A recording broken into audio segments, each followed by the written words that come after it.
Every July, Americans commence the annual national ritual of noticing that the Declaration of Independence is among the, quote, founding documents that gave birth to this country.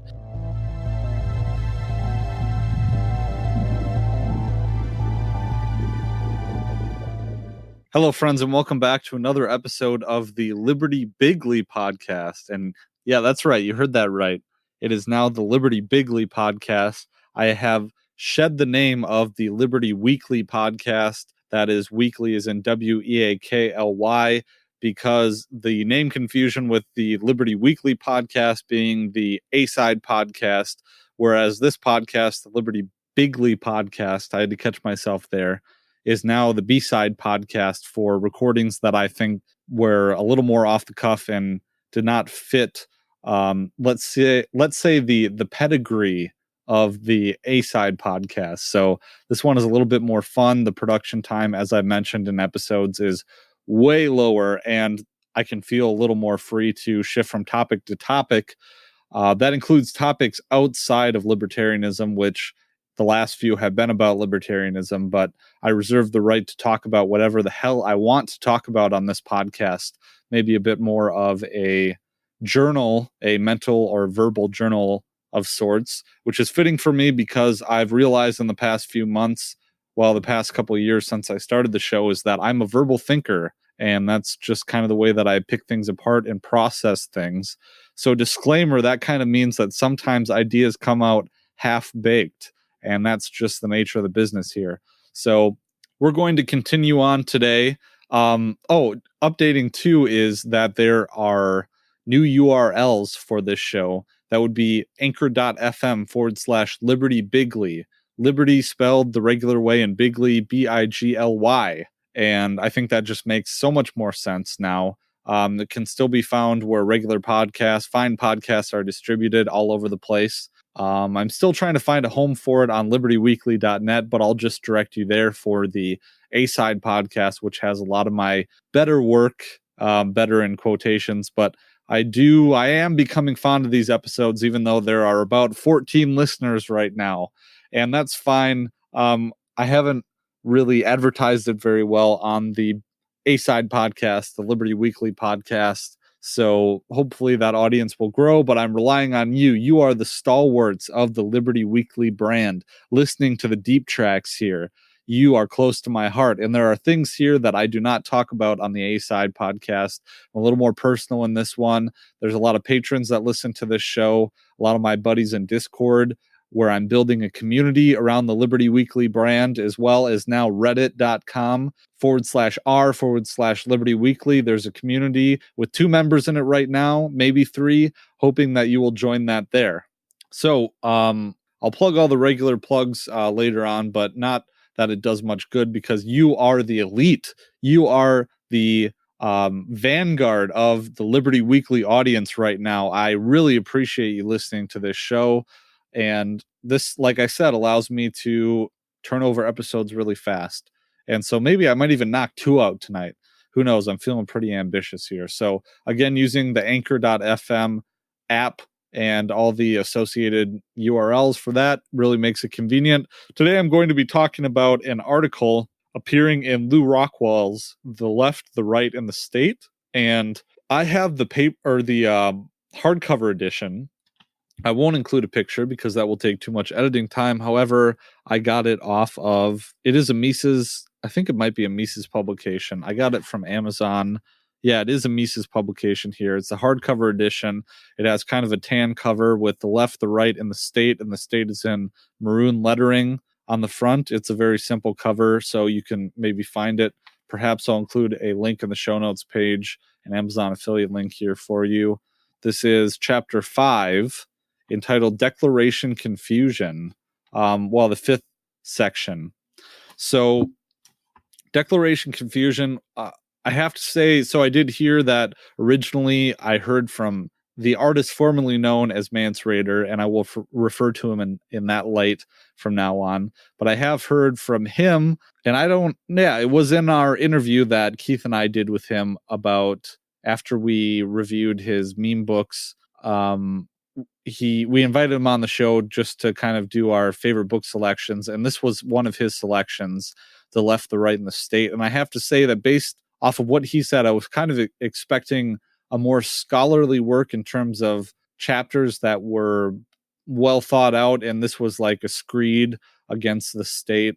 However, this is a collection of Lew's articles, and this doesn't detract from the value of what the writing is, but this is a collection of Lew's articles, it seems, that appeared throughout the decades on LewRockwell.com, which is a very popular and famous, perhaps infamous in certain circles, website that Lew Rockwell ran for decades, championing, that doesn't sound right when I say it, championing the Rothbardian brand. Lew Rockwell is the founder of the Mises Institute, but championing, the Mises Institute brand. And Lew Rockwell, as maybe a lot of you know, he's more of a right-leaning figure, culturally right, perhaps, but he is an ANCAP through and through. And so the fact that these are articles that he wrote, I guess maybe in my mind, I was expecting something different. I guess it doesn't detract too much so from the actual content of it or the message. However, I was expecting a bit more footnotes, and I haven't seen too many footnotes. Maybe I was expecting more scholarly work instead of, articles that you would just read over your morning coffee or over lunch or whatnot. But this is the fifth one, entitled Declaration Confusion. It came out in July of 2000, and it really hit up a lot of points that I brought up in the early Liberty Weekly podcast episodes.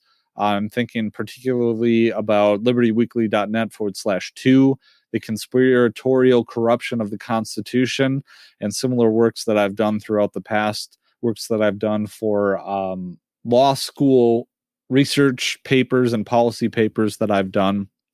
And I'm going to read this paragraph by paragraph because anyone from the Mises Institute should not knock me for copyright violations, although this is a comment. It's probably a fair use, a comment on a work transformative in nature. However, IP is theft, so let's go here. First paragraph. Every July, Americans commence the annual national ritual of noticing that the Declaration of Independence is among the, quote, founding documents that gave birth to this country. And pundits, following innumerable scholars for 150 years, will twist and mangle the text to discern some other meaning from the document besides the obvious one. And as we'll see going forwards here, this is no longer me reading, but as we'll see going forwards, I really do appreciate the Declaration of Independence even more so than the Constitution for obvious reasons that I have covered before in the podcast. I'm thinking libertyweekly.net, I think /29, which would be my own version of Lysander Spooner's the Constitution of No Authority. That would be it. So I believe that's the one, but go look that up. Maybe I'll include it in the show notes page if I'm not feeling too lazy. So yes, the Declaration of Independence, way more important than the Constitution, penned by Thomas Jefferson, if memory serves me correctly. It is the ideological backstop behind the idea of secession, behind the Kentucky and Virginia resolutions, which I have written about, and you'll get my paper on it from signing up for the email list at libertyweekly.net /email there.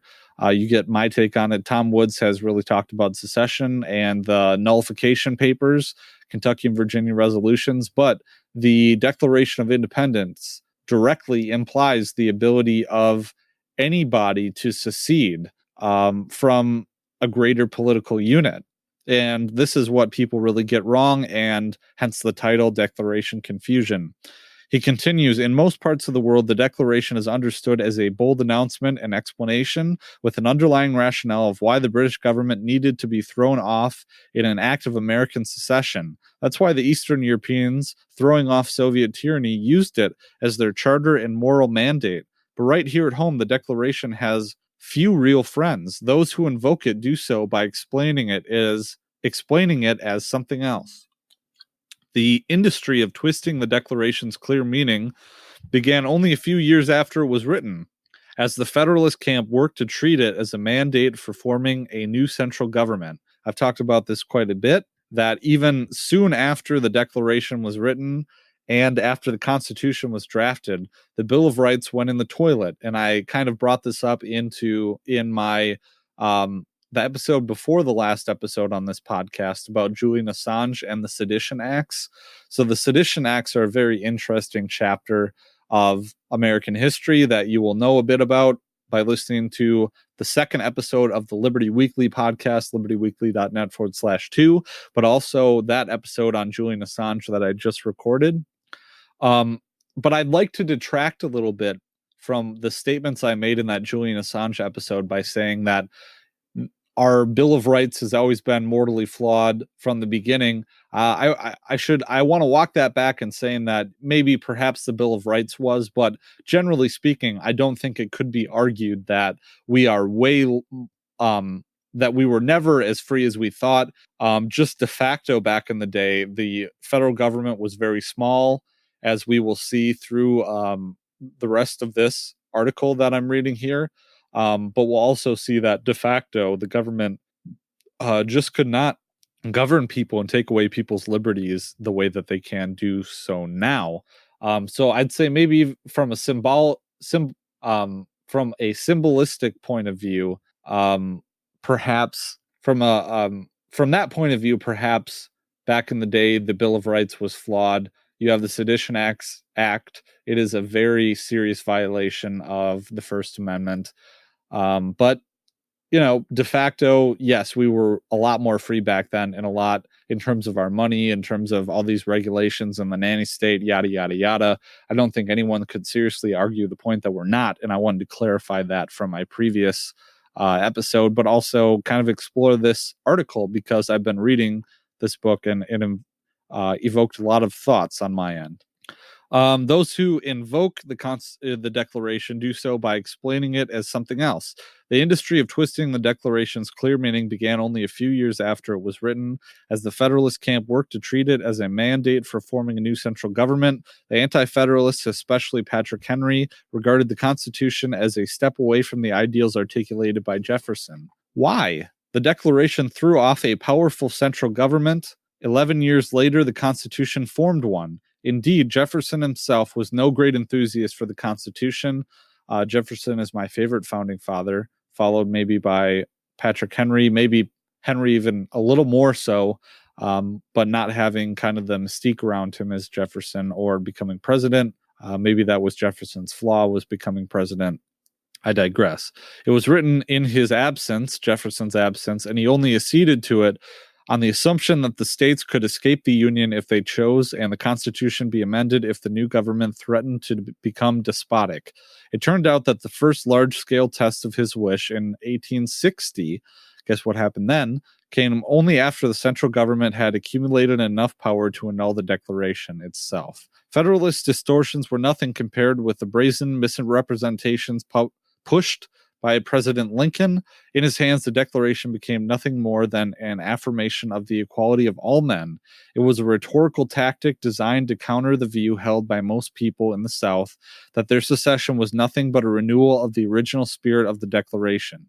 Just as the American revolutionaries threw off the British yoke, the South would throw off the Northern one. Now, yeah, this people have generally just lost what the spirit of the Declaration of Independence and even maybe the Constitution means. That's very clear, I think, nowadays, certainly. So how could Lincoln promote the Declaration while crushing the right to self-government? There is no better way to counter your opponent's best argument than by taking it up yourself on behalf of a contrary cause, kind of like a straw man argument. Today, this is called triangulation, and it worked as well in the 19th century as it has in the Clinton years. Clinton frequently decried the big government programs of the Republicans, even as he pushed big government programming himself. He even, shudder, invokes the name of Jefferson. And this was written in 2000, just to reiterate. The distortions have grown worse as the years have progressed. One faction of the radical left interprets the Declaration as a pre-Marxian revolutionary statement. Another faction treats it as a fraud perpetuated by business elites concerned only for profits. The soft left touts the material in the document about equality. American Tories decry the Declaration's invocations of universal abstractions like basic rights, while Straussian neoconservatives see it as a mandate for civil rights and global militarism. So I think that there is some truth to the fact that business elites concerned only for profits touted the Declaration of Independence. But more so, I think that elites concerned only by profits was more what resulted in the Constitution itself. I do believe the Constitution was a silent coup d'etat, and was Rothbard's position as well. I think the position taken by the Dangerous History podcast as well. And I've learned a whole lot about the Declaration of about the founding years or the revolution from the Dangerous History podcast with Prof. CJ. I would check that out if y'all haven't already.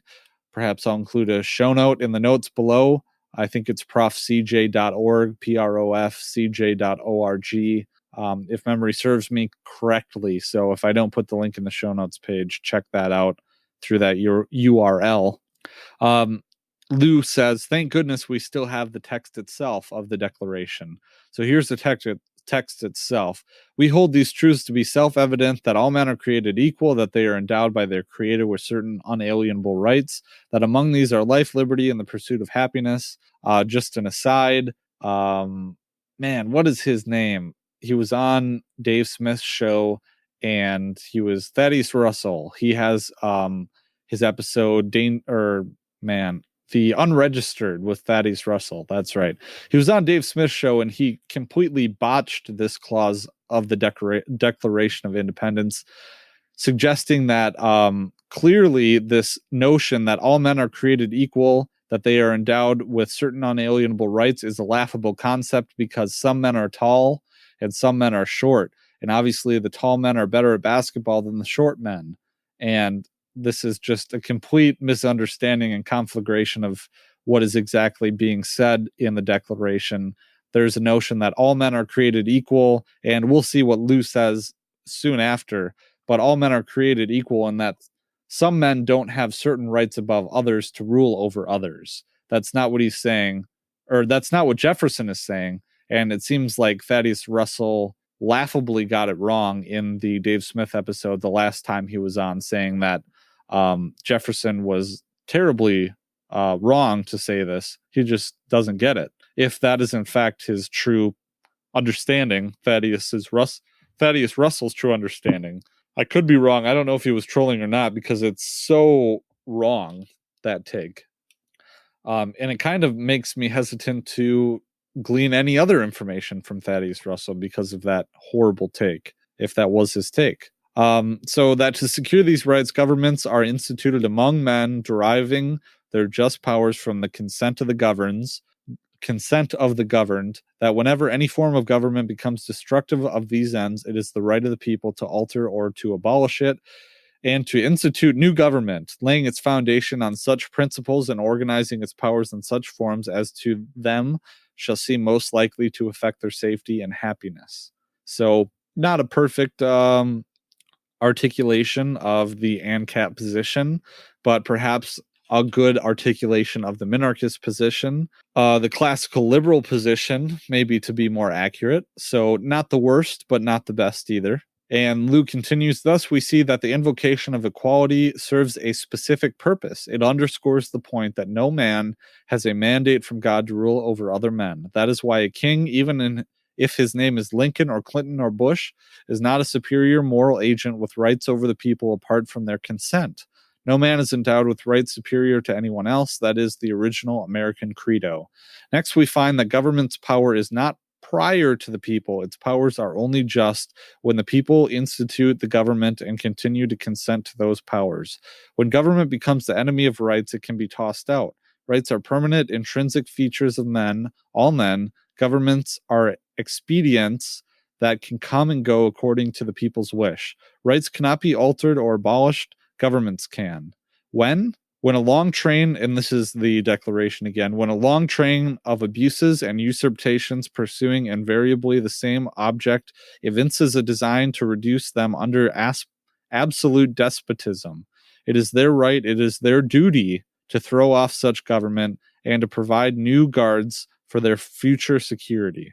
Thus, we find that throwing off government is not only an option, it can also be a positive moral duty. Indeed, Jefferson, the author of the Declaration, thought that government should be abolished from time to time just for, page turn, just for good measure. He wrote to Abigail Adams just before the Constitution was ratified, quote, "The spirit of resistance to government is so valuable on certain occasions that I wish it to be always kept alive." He sympathized with the people, not the government, during Shays' Rebellion, and said, "God forbid we should ever be 20 years without such a rebellion." That is awesome. Reading on in the Declaration, we find an enormous amount of complaints that revolve around economic issues, taxes, tariffs, revenue investigations, and the like. The British are accused of, quote, "cutting off our trade with all parts of the world," tariffs, perhaps, "and imposing taxes on us without our consent." I'm thinking of modern parallels of tariffs with Trump and everything. This fact has caused the revisionists on the left to claim that this glorified revolt was nothing other than a fit thrown by the property class. There's a kernel of truth here. Economic liberty and property rights in particular are the foundation of all other liberties. If people are not secure in their earnings and enterprises, there can be no liberty at all, a point obliterated by the ACLU. Other debunkers point out that the infringements against economic liberty were minor, especially as compared with today. But that fact only underscores the point that Jefferson was right. We need more and not fewer revolutions. But why did Jefferson say we have rights to, quote, "life, liberty, and the pursuit of happiness," rather than use the Lockean phrase life, liberty, and property? As Murray N. Rothbard points out in Conceived in Liberty, Jefferson was compressing George Mason's sentence from the Virginia Declaration of Rights, which said that among man's natural rights are the enjoyment of life, liberty, and property, with the means of acquiring the possession and of acquiring and possessing property and pursuing and obtaining happiness and safety. There is no, quote, "pursuit of happiness without property rights." This is a point made by Milton Friedman, amongst so many others. Also in the text, we find, and I'm thinking of Capitalism and Freedom, maybe a link in the show notes page. Again, if I get around to it, just search it on Amazon. Also in the text, we find an impassioned hatred of the central government's military and police as instruments of tyranny. The British are accused of quartering troops without the people's permission, of making the military power separate from and superior to the civilian power, and of using, quote, "large armies of foreign mercenaries to complete the works of death, desolation, and tyranny." But now that both left and right are in love with the military, for domestic as well as foreign purposes, that's true, these attitudes have fallen completely out of favor with the pundit class. And this is funny that Lew Rockwell says both the left and the right have fallen in love with the military, because this was written in July 2000, before September 11th. Keep that in mind. So Jefferson, these attitudes have fallen completely out of favor with the pundit class. Jefferson biographer Dumas Malone is right that Jefferson's words should make tyranny tremble in any age. They have alarmed conservatives' minds at his own land in every generation. They have alarmed conservatives' minds in his own land in every generation, and some compatriots of his have regretted that the new republic was dedicated to such radical doctrines at its birth. Frank Shadorov was one of the few to write on the Declaration to get it right, so let's let him have the last word from his 1945 essay, Thomas Jefferson, Rebel. Quote, "It is not at all the charter of a new nation, it is a rationalization of rebellion. The indictment of the British Crown was but a springboard from which Jefferson launched a political principle, that government, far from being an end in itself, but an instrument invented by man to aid him in bettering his circumstances, and when that instrument fails to function properly, it is high time to kick it out. And which is most important, he meant any government, not only the particular one which at that time engaged his attention. Any government, any time." And with that, Lew Rockwell closes out his article, which is written on July 4th. We have July 4th coming up, maybe jumping the gun on my part, but it is entitled Declaration Confusion. So that's a really good one. I have some other thoughts here that may be more suited to another episode, but it kind of revolves around, I'll pick this up, but it revolves around, there's a scene in the very beginning of The Patriot with Mel Gibson where they are I believe he's in South Carolina. He goes to Charlestown, and they were talking about whether or not to levy a militia to support the Continental Army. And they all kind of rely upon Mel Gibson's character, Benjamin, man, I forget his name. Benjamin Martin is his name.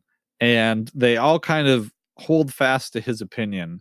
And he goes up to the convening of the, I don't know, the state legislature, the assembly, and he does not support a levy.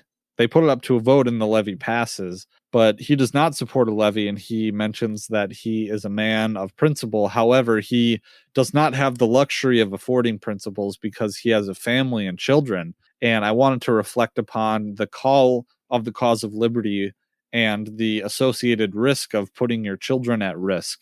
And it's something I've been thinking a lot about lately, balancing those two interests, because you care about the safety of your family. And in some ways, it is your call to make, but in other ways, it is maybe not a risk that you should take for a personal conviction, personal principles. So it is embodied in that scene. And maybe I'll touch on that later.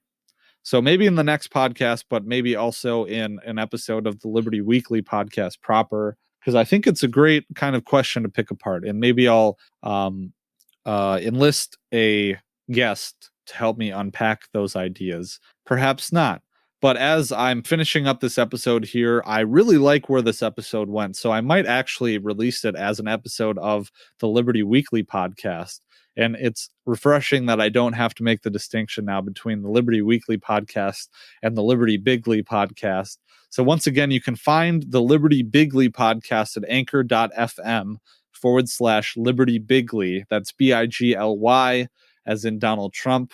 Ha ha ha. And you can find that there. I hope that you enjoyed this one, especially if it's an episode of the Liberty Weekly podcast proper. Would really help to get more earballs on this. I think I'm putting out content that rivals the content on the primary podcast, maybe just a little less formal, a little more impromptu, a little more personal. So you know how to support the Liberty Weekly brand. That is at patreon.com/Liberty Weekly. Cody is the new producer. We are really looking for funds to help support him and his work for the podcast and help compensate him. We are capitalists here, the division of labor, but also believe in compensating for value added and subjective value and all that. So patreon.com/Liberty Weekly. You'll get extended cuts. You'll get my blooper reels and appearances on other shows and access to the meme cache and all the ebooks and all those benefits there. Amazon affiliate link, libertyweekly.net/Amazon. Do your regular Amazon shopping at no further cost to you. And also the email list at libertyweekly.net/email. And anything else that I'm forgetting, I apologize for. However, please join us next time, either the Liberty Weekly podcast or the Liberty Bigly podcast. That was Patrick McFarland signing out. Thank you so much for listening. Peace.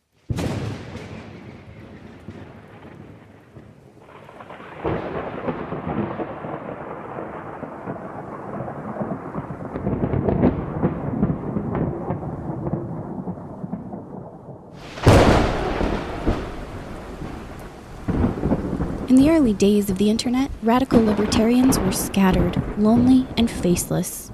Without direction, they resigned to scour the web, sifting through content providers in a wasteland plagued by YouTube demonetization, Facebook jail, and covert internet censorship. But then, in 2017, the Libertarian Union was formed.